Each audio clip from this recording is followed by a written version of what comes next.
WWE বর্তমানে Roman rains বনাম Jacob ফাতুর ফিউডকে শুধুমাত্র টাইটেল রাইভেলি হিসাবে না দেখিয়ে পুরো ব্লাড লাইন পাওয়ার স্ট্রাগল হিসাবে বিল্ড করছে। আর সেই কারণেই বলা হয়েছে রোমান রেইনস হয়তো আনএক্সপেক্টেড এনিমির সাহায্য নিতে বাধ্য হতে পারে। ব্যাকল্যাশে রোমান রেইনস যদিও টেকনিক্যালি জিতেছে, কিন্তু পুরো ম্যাচ এবং পোস্ট ম্যাচ সেগমেন্টে জ্যাকব ফাতু অনেকটাই ডোমিনেন্ট ফোর্স হিসাবে কাজ করেছে। রোমান রেইনস টার্নবাকল ব্যবহার করে ডেসপারেশন মোডে গিয়ে জিতেছে।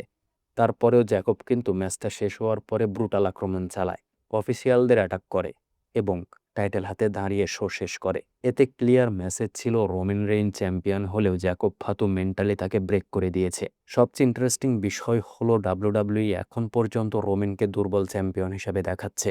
আগের ট্রাইবল চিফ এরাতে রোমানের পাশে ব্লাড লাইন ছিল, কিন্তু এখন পরিস্থিতি সম্পূর্ণই ভিন্ন। দ্য ওসোস দ্বিধায় আছে কার পক্ষে কাজ করবে। ম্যানেজমেন্ট জ্যাকবকে কন্ট্রোল করতে পারছে না, আর জ্যাকব ওপেনলি রোমান রেইনজের অথরিটিকে চ্যালেঞ্জ করছে।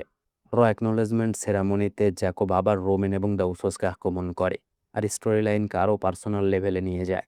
এই কারণে আনএক্সপেক্টেড এনিমি থিওরি এত বড় ডিসকাশন হয়ে উঠেছে। সবচেয়ে বড় স্পেকুলেশন হচ্ছে রোমান রেইনস হয়তো এমন কারো সাহায্য নেবে যার সঙ্গে আগে রাইভেলি ছিল। এর মধ্যে সবচেয়ে সম্ভাব্য হলো সোলো সিকোয়া এবং সম্প্রতি গল্প শেষ হওয়া ড্রু ম্যাকিন্টায়ার। এমনকি সাময়িক ব্লাড লাইন 2.0 এরও সাহায্য চাইতে পারে রোমান, কারণ জ্যাকব ফাতু এখন শুধুমাত্র টাইটেল চ্যালেঞ্জার না, তাকে এখন এমনভাবে দেখানো হচ্ছে যেন সে পুরো সামোয়ানের কন্ট্রোল চা। বিশেষ করে সোলো সিকোয়ার যুক্ত হওয়া খুবই ইন্টারেস্টিং। একসময় রোমান এবং সোলো সিকোয়া ক্লোজ অ্যালাইস ছিল, পরে ব্লাড লাইন কলাপস হওয়ার পরে টেনশন তৈরি হয়। ডাব্লিউডাব্লিউ চাইলে এখন স্টোরি লাইনকে এমনভাবে নিতে পারে যেখানে রোমান বুঝতে পারবে জ্যাকবকে থামাতে তার পুরো স্ট্যাবলের দরকার।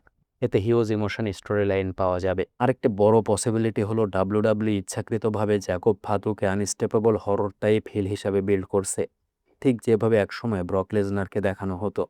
এই কারণে রোমান রেইনসকে এখন আইসোলেটেড এবং ডিসপ্যারেটেড হিসাবে দেখানো হচ্ছে, যাতে ফিউচার অ্যালায়েন্স এবং ফ্যাকশন ওয়ার আরও ইম্প্যাক্টফুল হয়। অনেক অ্যানালিস্ট মনে করছেন এই ফিউড ইভেনচুয়ালি ব্লাড লাইনের সিভিল ওয়ার হতে পারে। রোমান রেইনস এবং উসোসের রিইউনিয়ন হতে পারে, মানে উসোস পুরোপুরি জ্যাকব ফাতুর বিপক্ষে চলে যাবে। রোমান এবং জ্যাকব ফাতুর মধ্যে রিম্যাচটা একটা হবেই। এছাড়া রোমান এবং আনএক্সপেক্টেড অ্যালাই, মানে যার সাহায্য রোমান রেইনস নেবে, তার সঙ্গে হতে পারে জ্যাকব ফাতুর লড়াই।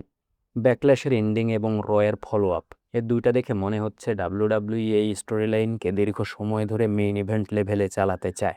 এছাড়া জ্যাকবকে এত পাওয়ারফুল দেখানোর কারণ হলো ব্রক লেসনারের শূন্যতা, যেটা পূরণ করার জন্য সর্বোচ্চ চেষ্টা করছে কোম্পানি। ওবাপ হেমি এবং ফাতু হলো কোম্পানির প্রধান লক্ষ্য।